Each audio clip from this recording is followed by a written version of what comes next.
Oh, hey everybody. Well, here it is. It's Saturday. It's 3 in the afternoon Eastern time, and we're the Jack Kirby Museum. We are I don't know, we're offering up this live stream, and we'll see what happens. Let me click on to the next slide here. Oh yeah, so we used to do all kinds of live streams. I'm here with Tom Kraft, right Tom? We did a whole Yep, series of these we did a things, lot. right? Yep, We we did the we fourth took a world little of bit of a summer, break. Yep, a little bit of a and break. we did a nice Captain America show on the 4th of July. This is like when 2020. Uh, That's we talked to 2020. we talked to Mike Royer. We did some. We did a show for San Diego that I just put up on our own web stream. Oh my gosh, what's this? Oh yeah, okay. So yeah, the animation isn't all that great here. We did 26 hours for the 103rd birthday. That was pretty incredible. We also did a whole series on Jack's Demon comics. What else did we? That was Oh, fun. we did OMAC. We did OMAC. That was fun. That was I think fun too. we did the Demon during October, right? Because that was like it's October. Happy Halloween, scary time. We did OMAC. Oh man, right. And then last year, last year we did first issue. What? Just to cover all those miscellaneous doodads that Jack did kind of at the end of his contract with DC/National. And And that one was sad because, especially for the Atlas and Manhunter, we wanted more issues, but oh unfortunately, there yeah, was only one. no, and how talk about even more sad those Justice Incorporated and Richard Dragon issues. Oh my gosh, but nothing. I don't know. Who wants to see Jack Kirby draw somebody else's script? Anyhow, then we did a speak out series. We covered his the magazines that he did for National. What was it? Spirit World, Days of the Mob, and Yep, then the unpublished stuff. That was really true, fun. true. Yeah, true. Now what? Oh, Solo here we and are. So now we're doing this. All right. So we're going to do 5 weekly episodes, and please, click like and follow and comment and subscribe so that you get the word that we're doing this thing because it's better than just kind of randomly uh, coming across us. It's better. It's better for us to if you subscribe too. So um, please do that. And I don't even. Oh. So this episode is about. We're going to start the series about Jack Kirby's The Losers, and it's the first of 5. And well, anyhow, why don't we just show our faces a little bit? What do you say? oh, that's Uh, scary. Hi, everybody. We've got Lynn Walker is here, Steve is here. and Steve is here. So please, yeah, we've got some viewers in. What do we got? I'm looking at the specs here. We got some people on Facebook. We've got some people on YouTube. Welcome. It's great that you're here. And well, we'll let's see. I'm gonna get this. I'm gonna do this one. So yeah. So we're starting our Fantastic Losers series, and we'll might as well just dive in. So what we decided to do was to talk a little bit more about Jack's history with the military and Army comics. Oh my gosh, my light is like tilting. I just saw it. I hope there's not like a hardware failure over here. So Maybe it's the sun. I don't know. I just saw it go. It's like okay, all right. So let's put these folks up on the screen a little bit. So there's Lynn and on Facebook. Thank you, and Steve on YouTube. Hey, and Mark Evaniers on. Lois is on YouTube. Hi, Lois. Mark Evaniers on Facebook. Great to have you here, Mark. And all right, well, we might as well just kind of dive in. We're gonna go do a little bit of Kirby biography. It's very loose and casual. I do not have a cheat sheet of notes about facts and figures. I don't have speakers notes. And Steve Baker in London, fantastic! It's good to see you. Thank you. It's Jean Depelli. Here we go. It's France. We've got Kill Me Wagner in France. Yep. So that's great. So please, make your comments. More than happy to share and discuss. So what are we up? So there's Jack and his parents. He was born in 1917 in late August. In this wonderful place. New York City. New York City. Biggest, huge ghetto, lots of people, lots of dirt, crime. No cars just, yet. Just lots of horse crap, So lots of gangs and lots of immigrants fighting immigrants, and oh man, very rough neighborhood. But he did read a lot, and he drew a lot, and he loved going to the movies and listening to the radio. As did a lot of kids. It wasn't unique that he went to the movies. I mean, that's like saying, whatever. Anyhow, so just I put this in just to show you how he depicted his life much later in like 1983 or something. So this is a spread from his only autobiographical story called Street Code, and that was pretty much that was what he remembered. So that's like his origins, and he I think the biggest moment, one of the most formative moments in his life, was one rainy day when he found a pulp magazine in the gutter. It was raining. Those paintings were done by Steve Rude for Tomorrow's publication, for John Morrow, and it was just something that this like science fiction visual seemed that it really had a great impact on him, and how that kind of iconography can have an impact on people. It had a great impact on him, and I think that was something that he kept with him throughout his career. So his buddies might have gone to the movies to listen to the radio, but not necessarily he might have been the only pulp reader amongst his science fiction pulp reader amongst his cohort. So that was something. And in those days, special. If you were a kid in the ghetto and you read crazy things like that, you usually got beat up. Right. So all right. Oh my gosh, we've got David Russell from Australia. Good afternoon. Good evening. What time is it? We've got Rory Murray. Hi, Rory. It's good to see you. Lantern Zone, fantastic on YouTube. Jake. Yes, we have seen that picture. We know that was. I'm assuming you're referring to Street Code. Yeah, fantastic. Thank you. So, Jack really took to drawing. He drew a lot. He went to a boys' club, and which was a very civilizing influence on him. It helped him become a citizen. Helped him, he considered the guy who ran the boys' club, the Boys Brotherhood Republic, his second father, Harry Sloniker, and he started drawing for their newsletter and realized that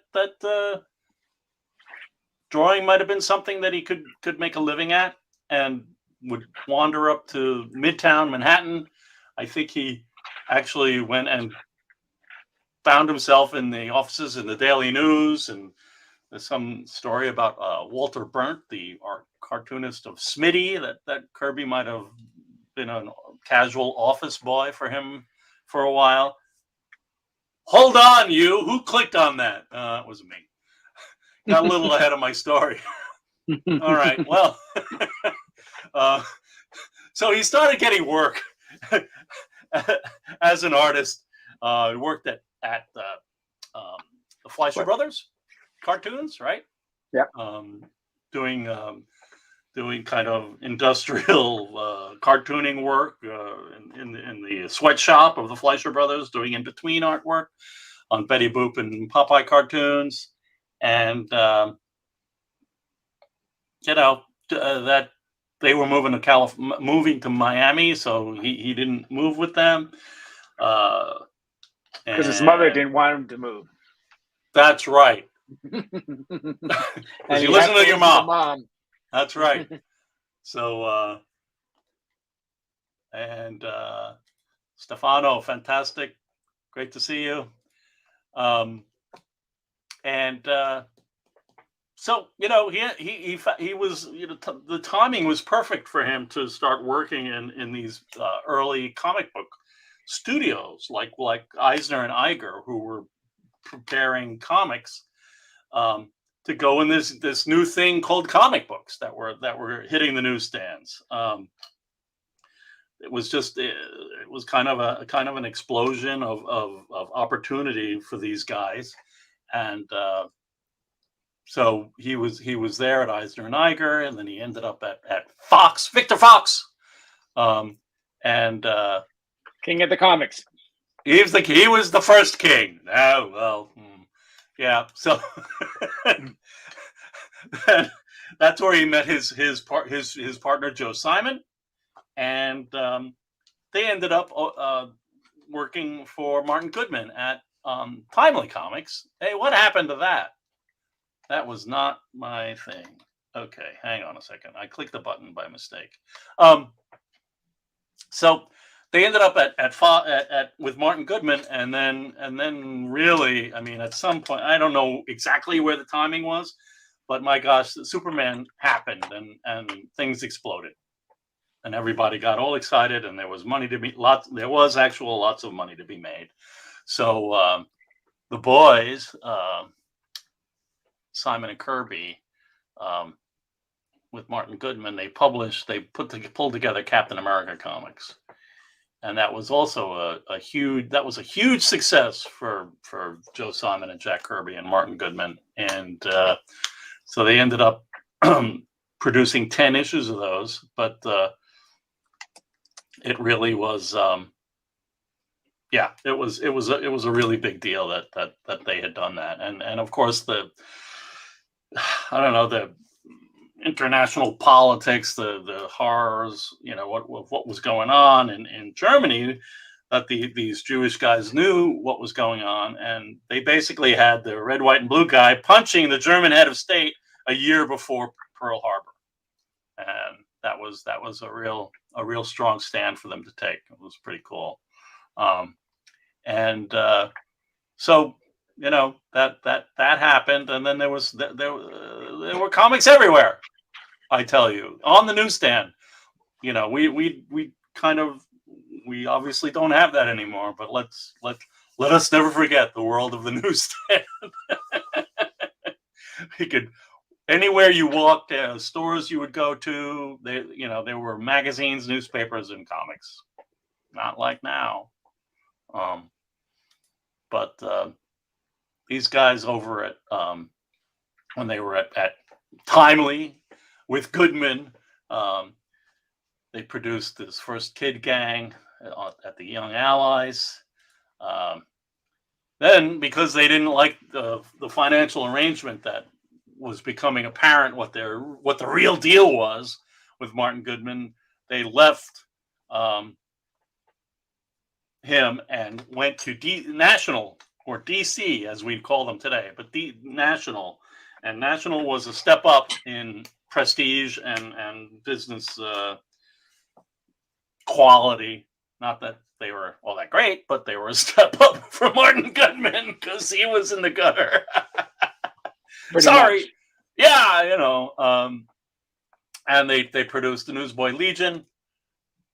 and then their really big hit, the Boy Commandos. So again, there's kind of like this here. It's the military. You know, like the Boy Commandos were like number 3.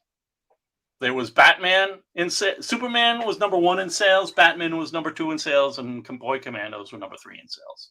And a lot of the sales, what was happening was that there are a lot of the GIs were reading. So is that what happens next? Oh, it's GIs reading. I made this slide so I could remember that. Okay. So, well, that's a good. So thing. yeah. There were a lot of stuff going on with the GIs. The young men being sent around, the U.S. guys being sent around the world, and they're reading comics. It's a perfect format for them. They get rolled up and whatever, and lots of heroic action of any kind, and that would seem to be what was happening.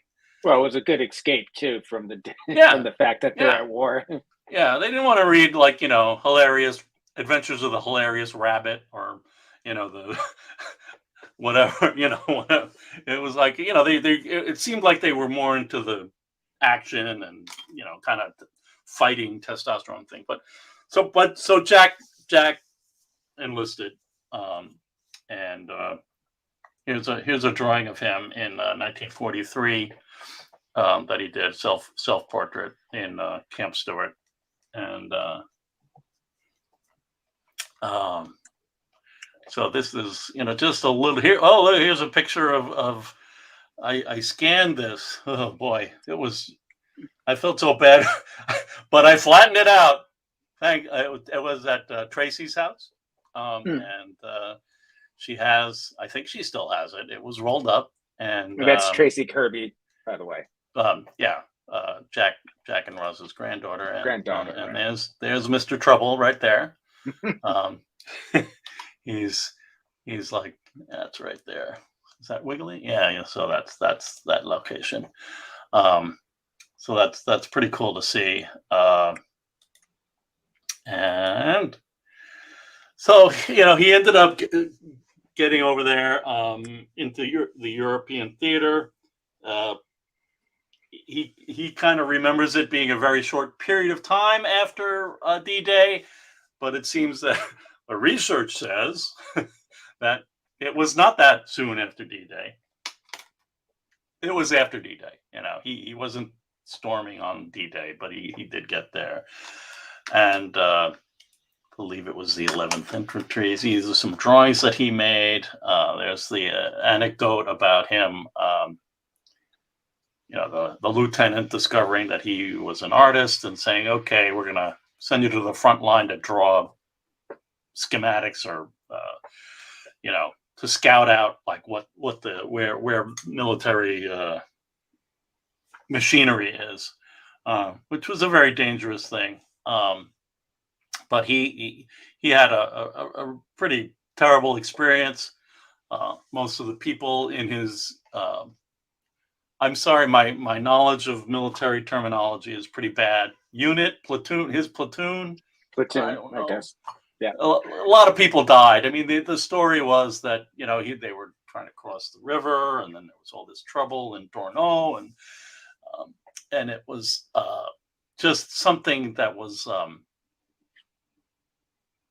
reported that they were all sacrificed for that effort. But then there's, Jack and 4 other guys standing in front of General Patton, and General Patton's like, "What the heck? You guys are supposed to be dead." But they weren't. At least those 5 guys weren't, or something. So, and Jack almost lost his feet. So that was trench foot. Yeah, that was pretty bad. Here's some more art that exists from that time.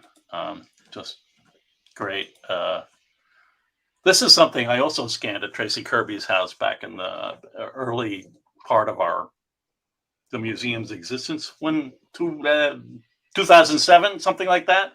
And I guess this was probably done in the 80s, but Love that pink. It's really dramatic. The Waffen SS were polished professional killers. Hitler's proud. Hitler's arrogant and proud elite corps who wanted and waited and brooded, held in steel, checked by steel discipline. Oh boy, they were gonna demolish the amateurs. So the this is pretty dramatic. Yep. Oh geez. Oh, it's the little wheel on my trackball. It's causing trouble. This is some V-mail that Jack sent back to Roz. V-mail was like early use of microfilm, where they would write a letter on these forms, and then it would get photographed and shrunken and then shipped across the Atlantic. I think they probably realized they had an opportunity for some savings on that, or savings and speed. So they did this V-mail thing, and just they're cool drawings and kind of you get a real sense of him writing private notes to his wife. I don't really. You can. This last one is like, I can't wait to see you, honey. He's looking at girly magazines. What does Mark say? Okay, let's see. Oh boy.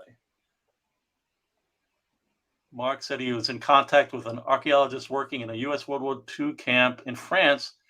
They're digging toilets and unearthing pages of comic books used as wowzers. All right, John. Thank you. Yeah.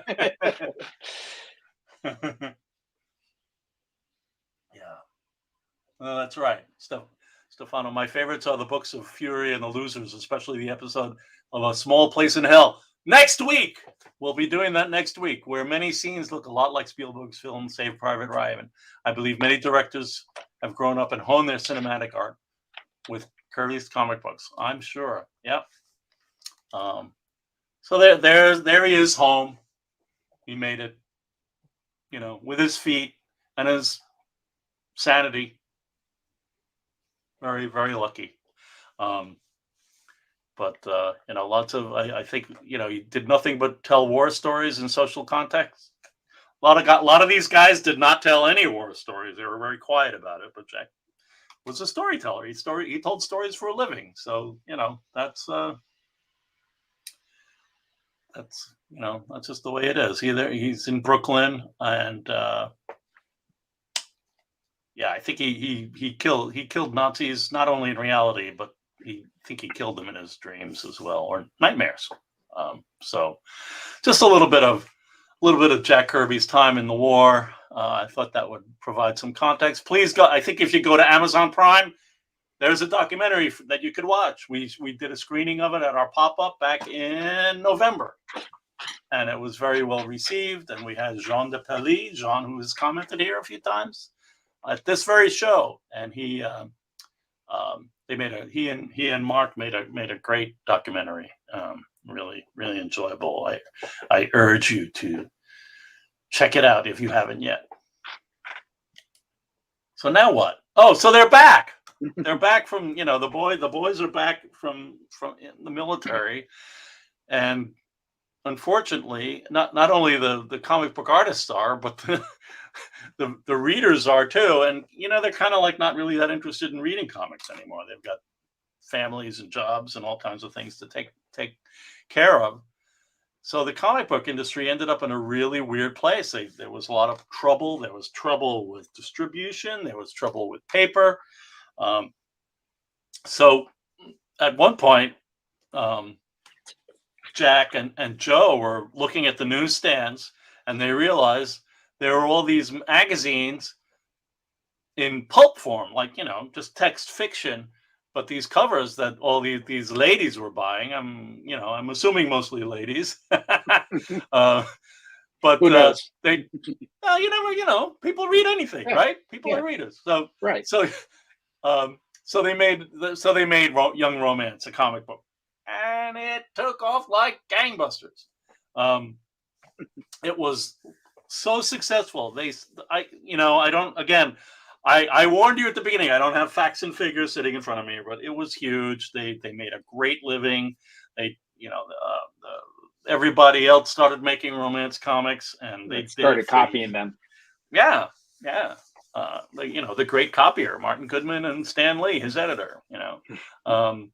There were just so many romance comics out there. But Jack and Joe really, they were the pioneers, and they told a lot of these great stories, and it kept going for a long time. Oh, the other big trend at that time, this is after World War II, was also crime comics. So they did do crime comics as well. But things got weird on the newsstands, so they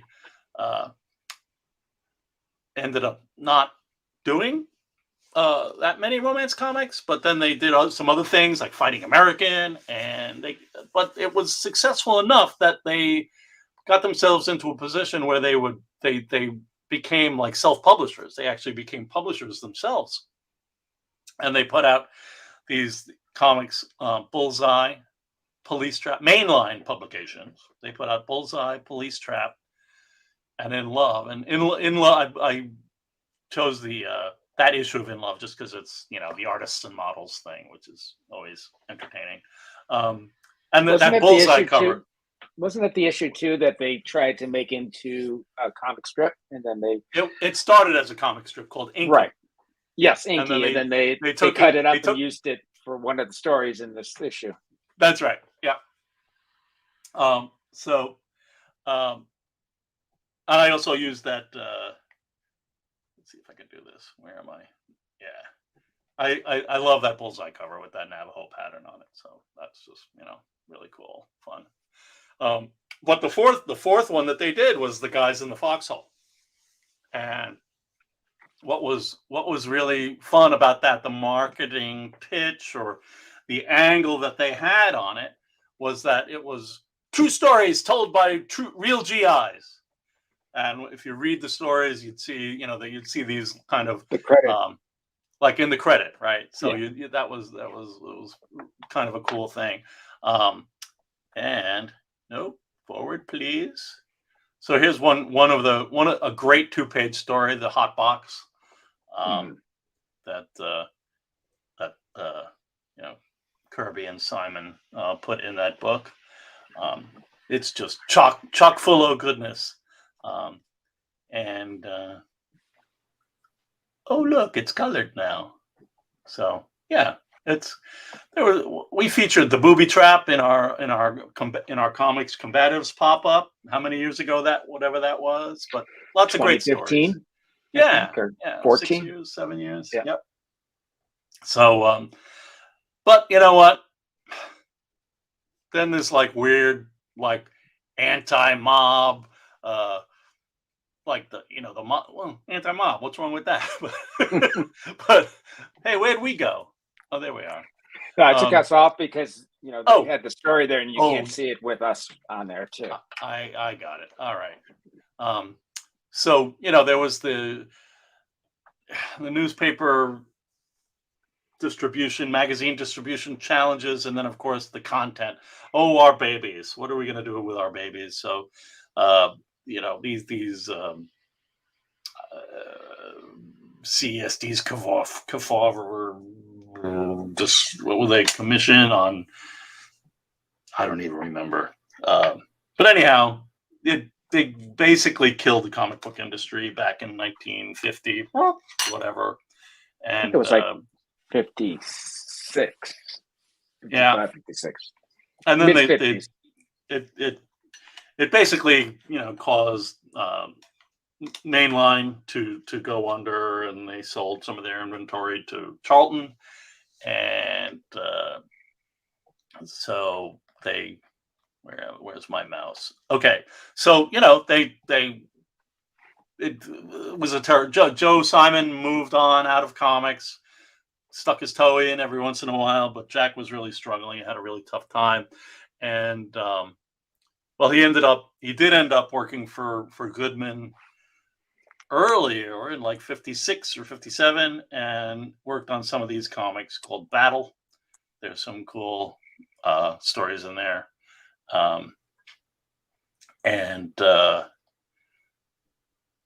one thing that's interesting is around that period of time, according to this interview with John Severin that Jim Amish did, that there's this quote from John Severin talking about Kirby talking to John Severin saying, "Hey, I want to do the Boy Commandos grown up in Europe, like, as a comic strip." At some point in the 50s was when Kirby suggested that to John Severin, and John Severin is like, his next response is kind of like, "Well, I was kind of stupid. I should have done it." But anyway, not in so not in those many words, but it's pretty clear that there was some regret on his part. But what ended up happening, was when Kirby, decided to bring about the blitzkrieg of characters at Marvel to Stan Lee and Martin Goodman, that eventually one of them was this diverse group of GIs in Europe, who bickered and like the Boy Commandos and all that. It's funny when you look at this spread and this is Sergeant Fury #1. When I look at this, I mean, other than Gabe Jones being colored like a white man, unfortunate. But we have a lot of drawings like this, like from later on, right? The animation stuff that we've scanned, Tom, of like Yep. Gavilan's gorillas or some of these other things where these people are all kind of standing in a row, and he's got like descriptions for each of them. So it seems like it was a thing, I doubt this was the first time, but it was, something that he did. Yeah, he did similar things, even like showing machinery and other things, and Fantastic Four. So then there, at Marvel, there were these the Sergeant Fury comics that Kirby worked on, and it was all part of that early '60s explosion of Kirby having nowhere else to go, so he just kind of telling these guys that he could save the company, which I believe. Why not? So they took him on, and they did these wonderful things. I mean, it's obviously Sergeant Fury is morphed into Sam Jackson, ladies and gentlemen. That's fine. But the whole Marvel thing for all those baby boomers, the Fantastic Four, the Avengers, Iron Man, X-Men, Hulk, Thor. Need I go on? All that Kirby stuff with Stan Lee and Martin Goodman. So eventually, that all fell apart, and he left Goodman. Well, Goodman sold the place, and then he left Marvel, and he ended up at DC. And check out our other series about the Fourth World, because we go into all kinds of stuff there. But what did I? Oh, I did have a cheat sheet for this. Darn it! Where is it? It seemed that so the Demon ended and Mr. Miracle ended, and then there was one issue of the Sandman, and then our Fighting Forces started. So while Commandy was going on, so here's a fanzine that DC, a house organ that DC put out, The Amazing World of DC Comics, where it advertises Jack Kirby takes over. You can see it. Oh, well, actually, I have a very blurry blob that I grabbed from this scan. Look for a new kind of excitement. And, so there it is in '74. And that brings us to the exciting non-Kirby cover for Jack Kirby's first issue. It's a great cover, but what? Do we know why? Do you know why? Do we hit maybe because the book was late and they started a cover already, and so he just did the interiors. I'm not sure. Yeah. But so that's issue 151, the first one. And oh, this is the page one. His a photocopy of his pencils. Night is danger. It says up at the top. Night is terror. Night is a whispering voice. Let's take a look at the colored job. Now that looks like a real nighttime scene, doesn't it? No. So, And this was yeah, inked by D. Bruce Barry, I believe. correct. Yep. Yes. Yep. So that was something that was really emphasized by our pal James Romberger, where he's just like, what is going on with these guys? Like DC, they just seems like they just did not appreciate Jack, that like they would color this night obviously a night scene, not like night. So here's the page 2-3 spread, which is always awesome, and it's beautiful, inked by D. Bruce Barry. I mean, it's just, yeah, it's great. Watch out for those panzers, all kinds of stuff going on. And then here's that nighttime scene colored by DC Comics. But they talk about, they're looking for the Maquis, the French resistance fighters. And we see why. But one thing that was entertaining was that James did here's what a night scene should look like. It was very quick and dirty, nighttime version. But you can kind of get the sense that, like, if you're at night, maybe it should look a little more like that. But anyhow, thank you, James, for that. He was very. The only thing I would say is that back then the printing process was so horrible, it probably would have It's couldn't true. even handle that. Sure. Yep. So but that looks so much better compared to. Yeah, it's nighttime. It's not. Yeah. So here we have our mega side by side. So just acknowledging one of our tropes from our past live streams. We have our. Isn't there a story behind this too? I mean, this was actually a composition that was done for something else, unused, Black Magic, I think. / Remember that story? Oh, the circular heads thing. Yeah. Well, I mean, that was something that Tom Morehouse would pointed out a lot, and yes, I think that's what Greg he did point out as well, about the circular design element. Mm-hmm. So go in fast, do your job, and get out fast. All right, boys. So that's a kind of a cool. And this is just a great action page. And well, they actually captured one of the team. Where's Gunner? Yeah, the first top panel, that horizontal, is just awesome. You could just almost feel like the explosion. Yeah. And is that Cloud? I think that's Cloud, right? Being shoved out. I think so. Yeah.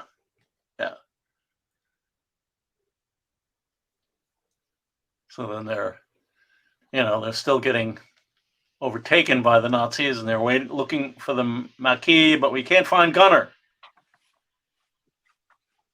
And then they show up. All right. But they're hesitant because they want to make sure that Gunner's with them. But yeah. But then the Germans come in with their guns, and it's like, okay, well, I guess we're not going to do that. Right. So they're on the move. And then we cut to the interior, and here we have the photocopy of Jack's pencils again for this splash.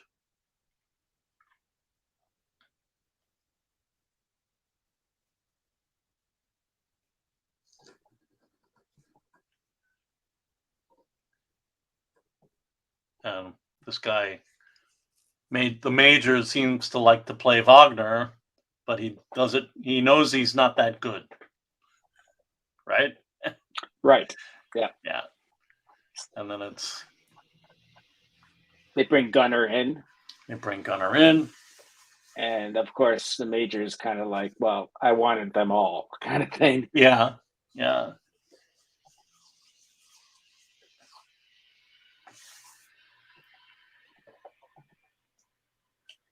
A great second panel there. It almost reminds me of like when Darkseid was interrogating the Forever People. Sure. Number Yeah, 8. that's right. Yep. No, it's very cool. And then this one.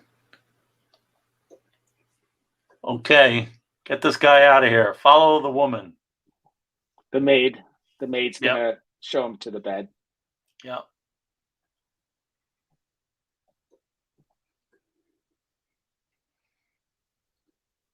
I was tempted to show the pencils for this page just because of that top panel there, but I didn't.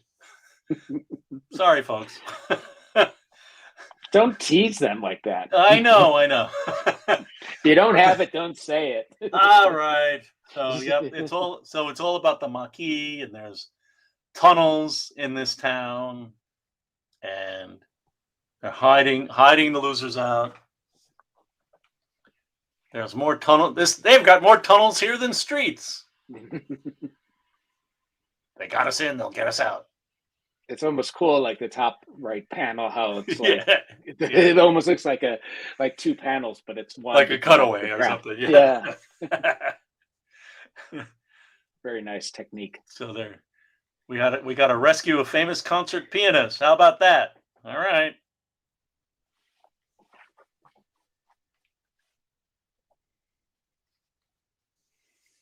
Keeps getting poked.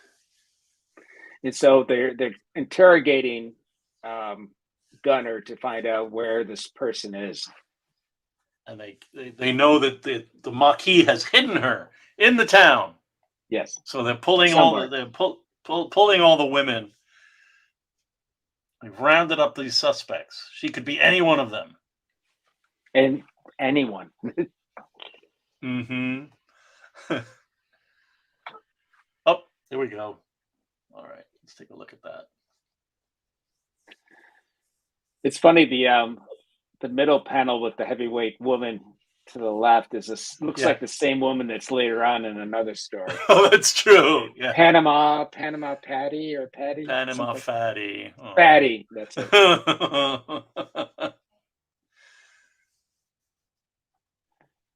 Yeah, pick her. Where is? Yeah, pick her out. You know who Emma Klein is. Yeah, blow it out your barracks. Bam. Barracks bag. He can't quite do the street code dialogue here in the losers, but blow it out your barracks bag is still pretty good. All right, still not getting anywhere. Okay, I'm gonna play the piano, and if I play this chord, somebody's gonna get shot. Unless you tell me. That's right. Okay, and then right when it's about to happen, pow. Thank God, because that would have been very, very risky for comics. Yeah, and Captain Cloud shows up. Get the females out of here. Your music stinks. Take this bullet. And then, of course, we go. Get into that chest. There's a tunnel right there. Just follow it. What? He's dying. He hears these majestic chords. What? Music. It was Emma the whole time. Oh my God. Right under his nose.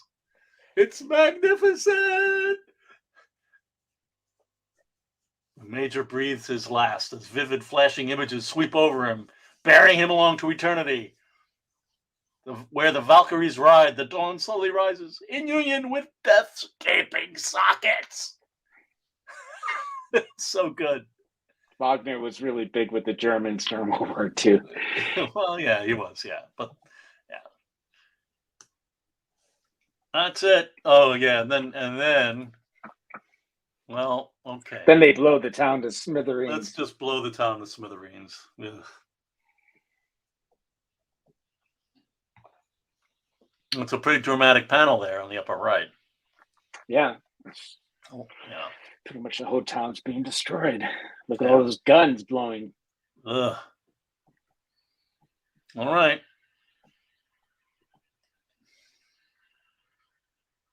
Ugh. Right. That's it.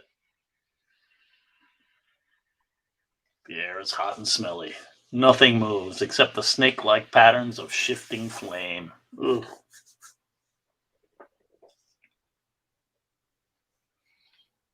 Well, what a workout. We legged it just in time. Thank God for those underground tunnels. That's right. And now they've got Emma. Emma's going to She's go going play to for the royal England. family. Yeah, how about that?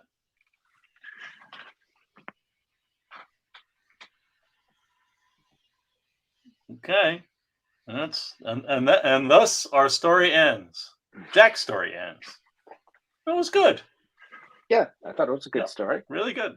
Really good. Love it. Good start. It's Yeah. interesting. It has a twist at the end that you don't expect. Yep. So that's what else we got here. Oh yeah, we've got the house ad with Commandy 22, 24. Can't make it Something out. like that. Yeah. We have a really, really great Kirby That's the essay. Red Baron issue. Oh right, the Red Baron. Yeah. And yeah, that's a really, really nice essay, and from Jack. I believe we also had the original art to that paste up for that. We do. Yes. Yeah. And next week, we'll be taking a look at these 3 comics. And that should be fun because I know them all and they're great.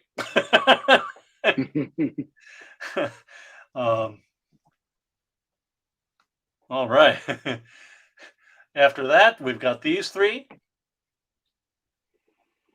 Also, there's Panama Fatty. Panama Fatty. Yeah.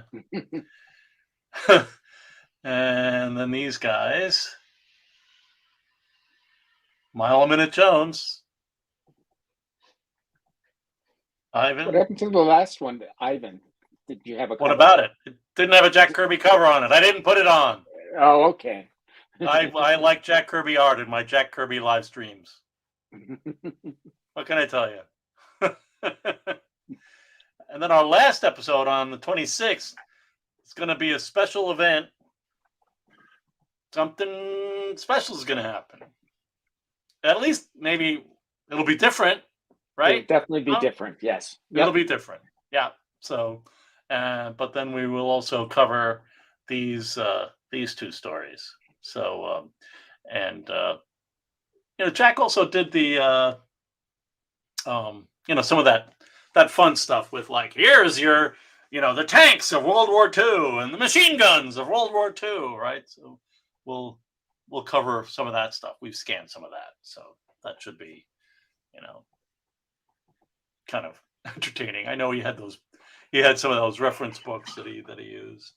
So yeah, should be fun.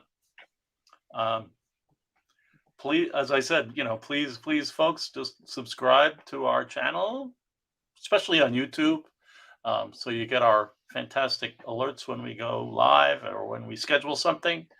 And comment, like, and subscribe. I even made a slide for it, so that would be we would welcome. That's right. Come on, that's it, buddy. No Kirby, no coverage. That's it. And you can become a member of the Kirby Museum over at our website, which was unsecure for a few days, but now it's back.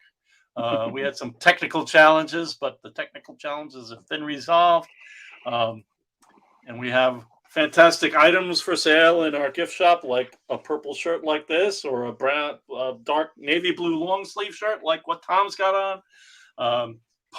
Really fun Captain Victory poster, and fun Galactic Head pin and T-shirt and stuff like that. So check out our website and gift shop. Support us. Gift shop. I forget what it says. Thank you. All right. Thanks, Jared. I appreciate it. Yeah, so that's our 50-minute long intro to the Losers series. Really, oh, there we are. Hello. Oh, I'm out of focus. Okay, so yeah, so looking forward to it, and it's been a while, and just we'll keep chugging along, and if I'm a good boy, I'll make the slides like right now for the rest of the show. The rest of the shows, or at least starting, so it's not like the show's in 2 hours. Must get the slideshow done. But thanks, Tom. Thank you. Good show. And thanks everybody for visiting, watching, commenting, and make comments afterwards. This is the live chat, but then there can be commentary afterwards as well, and we'll do our best to stay up on that. So, and you could also comment on our Facebook page, if that makes sense. True. Yeah. Not many people do, but it is there. I'm in. Yeah. All right, everybody. Thanks a lot. Thank you. Talk to you later. Gonna push the button. Here we go.